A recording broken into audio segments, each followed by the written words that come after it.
தொடர்ந்து நம்ம ஈரானுடைய அப்டேட் பார்த்துட்டு இருக்கோம். இப்ப பாத்தீங்கன்னா வந்திருக்கக்கூடிய தகவல் படி 6 அரபு நாடுகளை ஈரான் தாக்கிட்டாங்க. அதுலயும் சவுதி மேலையும் அதுக்கப்புறம் பாத்தீங்கன்னா ஈராக் மேலையும் இப்ப தாக்கியிருக்காங்க. சவுதியும் சரி யுஏஇயும் சரி கொந்தளிச்சு எந்திரிச்சிருக்காங்கன்னு தான் சொல்லணும். அவங்க ஆரம்பத்துல என்ன சொன்னாங்கன்னு பாத்தீங்கன்னா இந்த சவுதியும் யுஏஇயும் நாங்க வான்பரப்பை அனுமதிக்க மாட்டோம், ஈரானை தாக்குறதுக்கு அமெரிக்கா கொடுக்க மாட்டோம்னு சொன்னாங்க. எப்படி சொன்னாங்கன்னு பார்க்கும்போது ஆரம்பத்துல இருந்தே ஈரான் மிரட்டிட்டே இருந்தாங்க. யுஏஇ சவுதி நீங்க தான் என்ன வேலை பண்ணுவீங்க, திருட்டுத்தனமான வேலையெல்லாம் பண்ணிட்டு இருப்பீங்க, நீங்க தான் அமெரிக்காவுக்கு இஸ்ரேலுக்கும் வான்பரப்பு கொடுத்துட்டு இருப்பீங்க, அப்படி கொடுத்தா கண்டிப்பா சவுதி மேலையும் யுஏஇ மேலேயும் அட்டாக் பண்ணுவோம்னு மிரட்டினாங்க. ஈரான் நேரடியா கூப்பிட்டு வான் பண்ணாங்க.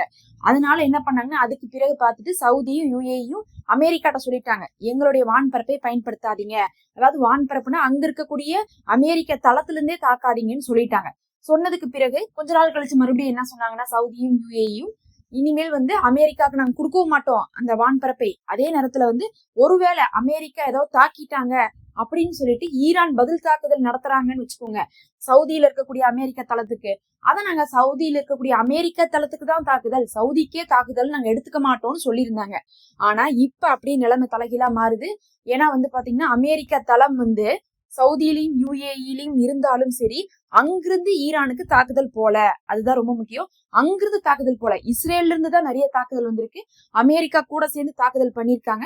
இன்னும் துல்லியமாக எந்தெந்த இடத்துல இருந்து வந்துச்சுங்க அப்படிங்கக்கூடிய தகவல் வரல, யாருமே விடல. ஏன் விடலைன்னா மூச்சு விடாம என்ன பண்ணிட்டு இருக்காங்க, இப்ப மத்தியானத்துல இருந்து லைனா தாக்குதல் போயிட்டு இருக்கறதுனால இப்ப அந்த தகவல்லாம் யாருக்குமே வராது. அதனால இஸ்ரேல்ல இருந்துதான் அதிகமான தாக்குதல் ஈரானை நோக்கி போய் கொண்டிருக்குதோ தவிர சவுதியில இருந்தோ இல்ல யுஏஇல இருந்தோ அங்க இருக்கக்கூடிய அமெரிக்க தளத்திலிருந்து தாக்குதல் போகாத காரணத்தினால இப்ப சவுதி யுஏஇ என்ன சொல்றாங்கன்னா எப்படி ஈரான் எங்களை அடிக்கலாம் அப்படின்னு கேட்டிருக்காங்க. யுஏஇய நேரடியா ஈரானே அட்டாக் பண்ணிருக்காங்க. சவுதியை ஹவுதி சட்டன்மொழி அட்டாக் பண்ணிருக்கிறதாக இப்ப ஒரு தகவல் வந்திருக்கு. சவுதியிலயும் இப்ப தாக்குதல் நடந்திருக்கு, யுஏஇலயும் நடந்திருக்குது.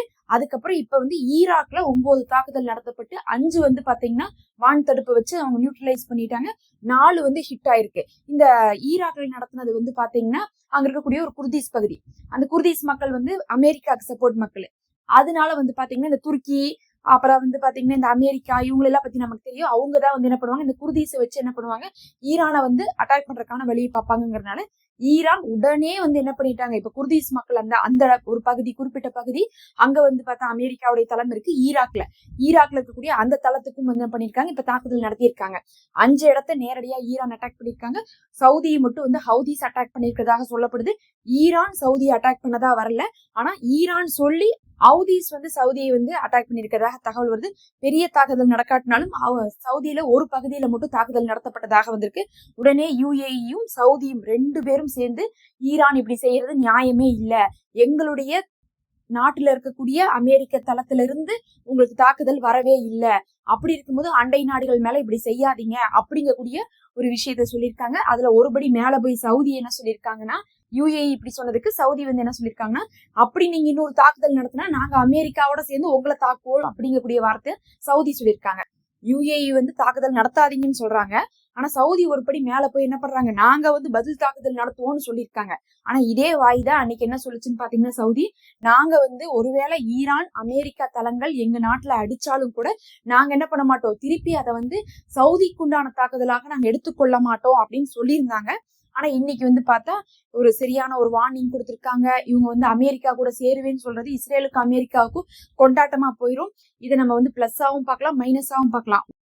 கொஞ்சம் யோசிச்சு பார்க்கணும். 6 அரபு நாடுகள்ல இருக்கக்கூடிய அமெரிக்க தளத்தை தைரியமா 2 மணி நேரத்துல கரெக்டா இஸ்ரேல் அடிக்கிறாங்க.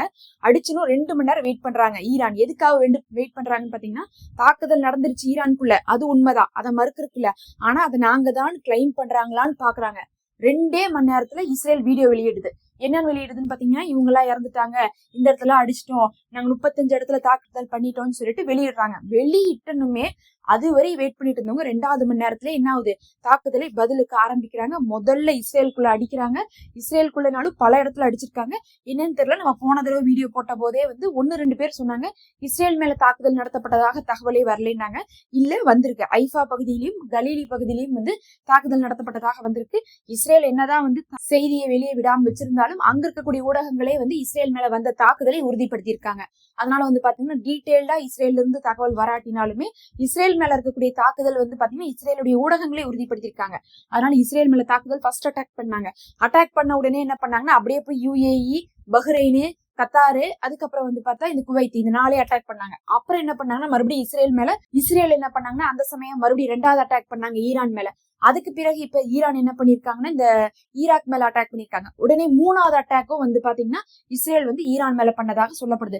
மொத்தமா இஸ்ரேல் 3 அட்டாக்கு ஈரான் மேல பண்ணிருக்காங்க. 3 அட்டாக்னா சும்மா வந்து 3 தடவை கிடையாது, 3 தடவை அலையலையாக பண்ணிருக்காங்க. முதல் தடவையே 35 இடத்த பண்ணிருக்காங்க. 2வது தடவை எத்தனை இடத்த பண்ணாங்க, 3வது தடவை எத்தனை இடத்த பண்ணாங்கன்னு நமக்கு தெரியாது.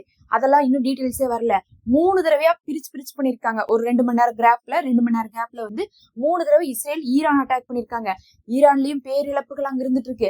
அங்க எத்தனை பேர் உயிரிழந்தாங்கன்னே தெரியல. இஸ்ரேல் பாட்டு வந்து அவங்க பாட்டு ஒரு லிஸ்ட போட்டு இவங்க அவங்கன்னு சொல்லிட்டு எல்லாரு பேரையும் போட்டுட்டு இருக்காங்க, தலைவர்கள் பேர்லாம். அதை நம்ம இப்போதைக்கு வந்து உறுதியே படுத்த முடியாது. அது வந்து உறுதியும் படுத்த மாட்டாங்க, ஈரானுமே உறுதிப்படுத்த மாட்டாங்க. அதனால நம்ம அதை வந்து சொல்லவே இல்லை, யார் இறந்திருக்காங்க அப்படிங்கக்கூடிய பேச்சுக்கே போக வேண்டாம். IRGC உடைய தளபதியே வந்து இறந்துட்டாங்க அப்படிங்கிற மாதிரிதான் இஸ்ரேல் வந்து கொண்டாடிட்டு இருக்காங்க. பங்கருக்குள்ள பயந்துட்டு உட்காந்துருக்கானுங்க இஸ்ரேல் யூதர்கள். அவனுக்கு அங்க என்ன பண்ணிட்டு இருக்காங்கன்னா ஈரான் அடிச்சதுக்கு சந்தோஷமா வந்து பாட்டு போட்டு டான்ஸ் ஆடிட்டு இருக்காங்க. இதுல எத்தனை நாளைக்குன்னு தெரியாது, ஏன்னா ஈரான் வச்சு வெளுத்துட்டு இருக்காங்க. அடுத்தது பங்கரையும் சேர்த்தி தாக்கும் போதுதான் அங்க இருக்கக்கூடிய யூதர்களுக்கு தெரியும், நாம தான் தேவையில்லாம போய் சண்டைக்கு வம்புக்கு இழுத்துருக்கோம்னு சொல்லிட்டு. இப்பதான் வந்து காசா போர்லாம் முடிஞ்சு ஓரளவுக்கு வந்து இந்த போராட்டம் ஆர்ப்பாட்டத்தெல்லாம் விட்டு போட்டு வீட்டுக்குள்ள இருந்தாங்க. இப்ப மறுபடியும் ஈரான் போற ஆரம்பிச்சா இவங்க பங்கருக்குள்ளதான் குடியிருக்க வேண்டியது இருக்கும். ஆனா அதுக்கே இவங்க என்ன பண்ணிட்டு இருக்காங்க, இந்த மாதிரி திமிருத்தனம் தான் பண்ணிட்டு இருக்காங்க. பார்க்க போனா அடுத்தடுத்து அலையலையாக வந்து தாக்குதல் போய் கொண்டுதான் இருக்குது. ஈரானும் நல்ல அடிதான் வாங்கிட்டு இருக்கு. அதுல நம்ம ஒண்ணுமே வந்து சொல்றதுக்கு இல்ல. அங்கேயும் பொதுமக்கள் இறந்துட்டு இருக்காங்க, பல இழப்புகள் ஏற்பட்டு இருக்கு. IRGC பில்டிங்கே இன்னும் வந்து அணு ஆயுதம் உற்பத்தி செய்யக்கூடிய இடங்கள் அப்படின்னு சொல்லிட்டு குறி வச்சிருக்காங்க. பொதுமக்கள் இருக்கக்கூடிய இடத்த குறி வச்சிருக்காங்க. பதிலுக்கு வந்து ஈரானுடைய தைரியத்தை நம்ம பாராட்டிதான் ஆகணும். எந்த நாடுகள் பக்கத்தால இருக்கிறவங்க சப்போர்ட் பண்ணாட்டினாலும் பரவாயில்லன்னு அடிக்கிறாங்கல்ல, இந்த மாதிரி ஒரு அடியை வந்து வாங்கினதே இல்லைன்ட்டு இஸ்ரேலுடைய ஊடகத்திலே சொல்லிட்டாங்க. இப்படி ஒரு எதிர்ப்பை வந்து கொடுப்பாங்கன்னு நாங்க எதிர்பார்க்கல அப்படின்னு இருக்காங்க. சும்மா வாயிலேயே சொல்லிட்டு இருக்கோம் ஈரானே, நான் போய் அடிச்சுட்டு வந்தோம்னா பெசாம இருந்துப்பாங்கன்னு நினைச்சாங்க. இஸ்ரேலுடைய ஊடகங்களே அந்த ஸ்டேட்மெண்ட்டை போடுறாங்க, இப்படி ஒரு அடியை வந்து ஈரான் கொடுப்பாங்க நாங்க எதிர்பார்க்கலைங்கிறாங்க. அப்படின்னா என்ன அர்த்தம்? இஸ்ரேலுக்குள்ள அடி விழுகாம அவங்க அந்த வார்த்தையை சொல்லவே முடியாது. அதை சொல்லியிருக்காங்க. அமெரிக்காவுமே மூச்சு திணறி போயிருக்காங்க, அவங்களுடைய ராணுவ தளத்துல அடிபட்டிருக்குன்னு சொல்லிட்டு. பார்க்கலாம், அல் உதைதாவுடைய ஏர்பேஸ் கத்தார்லயும், அல் சலீம் ஏர்பேஸ் குவைத்லயும், அல் தஃப்ரா ஏர்பேஸ் UAEலயும், அதுக்கப்புறம் வந்து US 5th Fleet ஏர்பேஸ் பஹ்ரைன்லயும் வந்து அடிச்சிருக்காங்க. அது இல்லாம ஈராக்லயும், அது இல்லாம சவுதியிலயும் அட்டாக் ஆயிருக்கு. சவுதி இது வந்து ஈரான் கிளைம் பண்ணல, எனக்கு தெரிஞ்சு அது ஹவுதிஸ் மட்டும்தான் அடிக்கிறதுக்கான வாய்ப்பு இருக்கு. ஏன்னா வந்து சவுதியும் வந்து அடிக்காம சொல்ல முடியாது.